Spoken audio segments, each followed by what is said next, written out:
Good afternoon. Today is Wednesday, January 16th. It's I call it Hobbit Hump Day. As if you watch any of my videos, I really don't believe in the hump week. So because I don't believe in it, I call it a Hobbit Hump Week. So anyhow, I'm a little under the weather, and I'm sporting my Bahamian gear because I am Bahamian. So I'm supporting my roots, and I have a beautiful scarf, matching earrings and hat that Um, my friend from high school made for me. I sent her a color of our flag, and she hooked me up by making me the matching scarf, hat, and set of earrings. So, if you're on Facebook, her page is Amari Creations. So look for her because she does excellent work. I have several beanies and scarves I bought for my sons for Christmas. If I can get a moment before I end this, I will show those as well. I do want to apologize. I'm very, very under the weather, and that's one of the things that is unfortunate when you have fibromyalgia and multiple sclerosis. Your immune system is down. So try to take care of yourself by taking vitamins and eating a proper diet. I usually don't get sick. This is the first time I've actually had a cold in several years. For the simple fact is I'm really, really careful. Make sure that um, if there's anyone around me sick, I simply clean my house immediately with Clorox, open the windows, let my house air out, the whole 9 yards.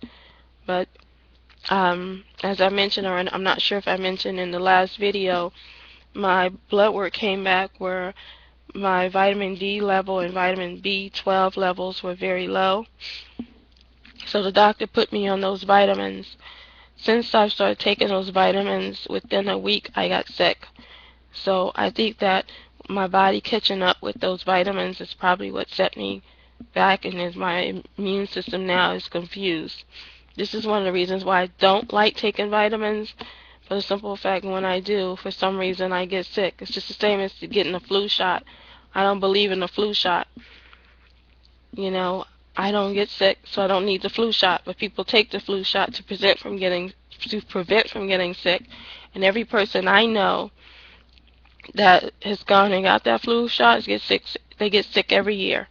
I mean, it's just ridiculous. It's just another immunization that I don't think that we need. So in any event, I have to remember to call and get refills on some of my medication. I keep that on my bed and I always still forget.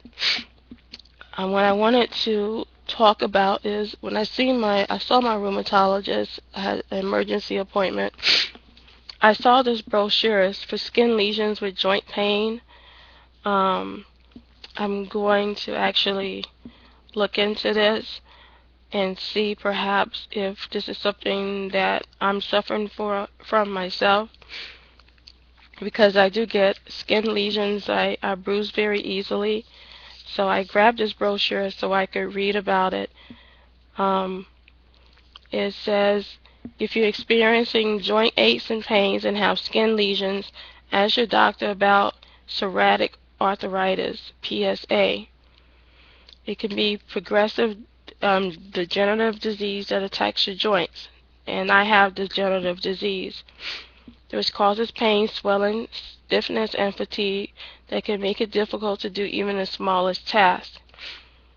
Up to 80% of people with PSA develop skin lesions, which first explains why so many assume they only have psoriasis and don't ask their doctor about psoriatic arthritis. So I saw this in the doctor's office, and then it has like a little questionnaire here where you answer the questions and then you discuss this with your doctor. But the prescription is called Humira.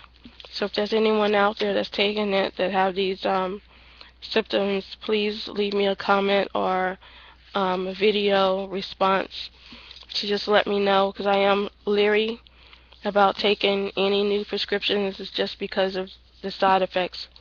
What's like the side effect warnings. I'm changed my diet, and then also I read a comment yesterday when I was on about gluten-free diet. I have heard from other people that changing their diet and going completely gluten-free it's helped them with the fibromyalgia. But I also found out that those, pardon me, sorry, I apologize. Those people that went on the gluten-free diet later passed. So I'm a little concerned about that. If there was something lacking in that diet, they lost the vitamins that they would normally have by eating a regular just diet and just eating their food in moderation. So if anyone has done the gluten-free diet and you've been on it for a year or 2 years and you're progressively improved, I would like to hear from you, please. Before I attempt diets, I'm very, very scared of trying anything new. Um, pardon me, I didn't realize that I felt so miserable. I started reading the book that I shared with you guys also, and it is a very, very informative book for someone like myself who's educated. It talks about we're educated and we go to college and we learn the psychology and the arithmetic and the mathematicians and the economics we take. But however, it doesn't teach us how to deal with the outside world as African Americans. And the book hit the nail right on the head for me because there are a lot of educated African Americans as well who are taught when we get out of college, we're only taught the concept of living accordingly by the constitution of the non-blacks.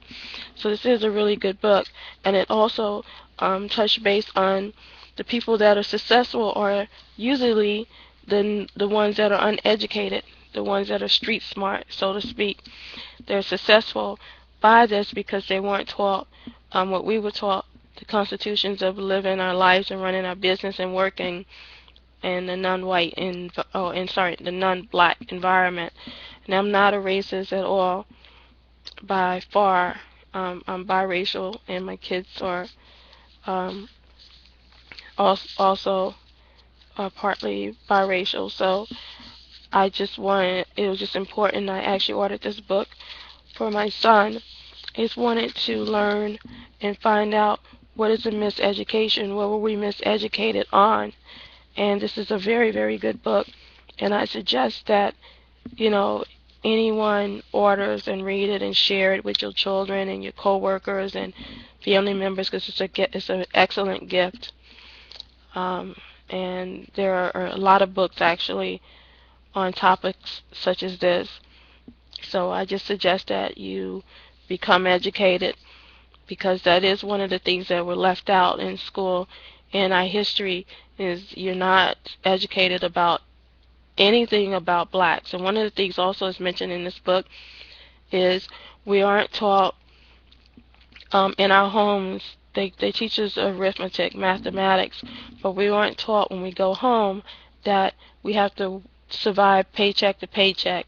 How we're taught how to manage our money, how we are taught that there's a light bill, there's a rent. We just go by what we trial and error basically. So there was a really good example in here as far as that is concerned too, because it's very true. I remember growing up in St. John's, which is in Austin, Texas, and that was a home, a couple homes that my grandfather owned in St. John's, and one of them we were living in. And I remember very, very clearly how that area was below poverty area. I saw so many people struggle, and it was one of the lows. Although my family owned that home, for me personally, I never really shared that I lived in St. John's. It's the very first time my children don't know that I grew up in St. John's. It was something that I was just ashamed of, just because of the things that I do remember. Um, in any event, one moment, please. Hello? This is his wife speaking. How can I help you? Yes. Okay. I asked my son to pick it up, so I will remind him. Oh, okay. Okay. All right. Okay, so I will call Anthony and let him know to make sure he pick up the title. Thank you so much. Bye-bye. Sorry about that. In any event, I'm really have to take a sip of my tea. I have echinacea tea, and it's so weird because as soon as I found out I was getting sick, my quick response is to immediate response is to drink some echinacea tea. It always works where it prevents me from getting sick. I looked high and low for this tea, and then today I found it. How ironic! And I kept looking in that same spot. So I'm drinking my echinacea tea, and I hope that by tomorrow I'll feel better. So just bear with me.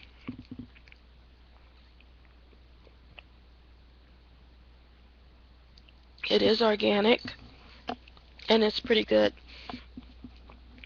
So in any event, um, how I'm feeling, I wake up in the morning with the pain in my hip.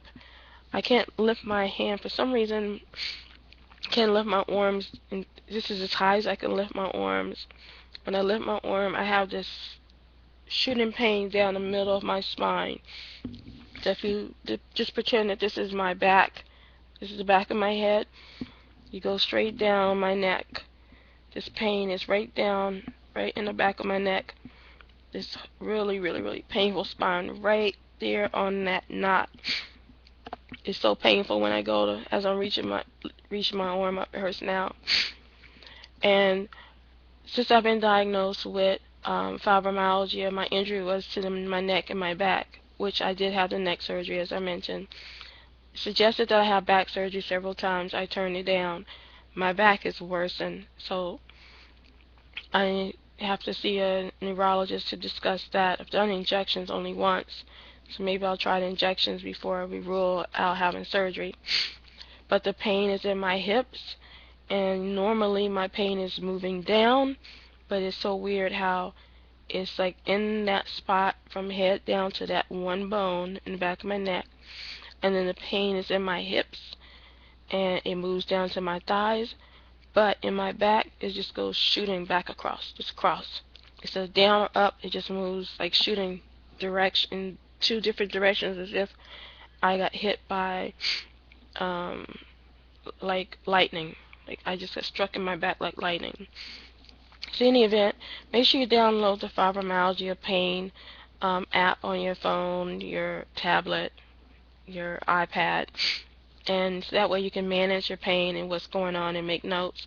So when you do visit your doctor, because we forget, you do visit your doctor, you can share with him these things as such. In any event, I'm closing. I thank you for watching this Sassy Beauty 69. Kisses to you and God bless, and thank you for your prayers, and I shall offer my prayers as well.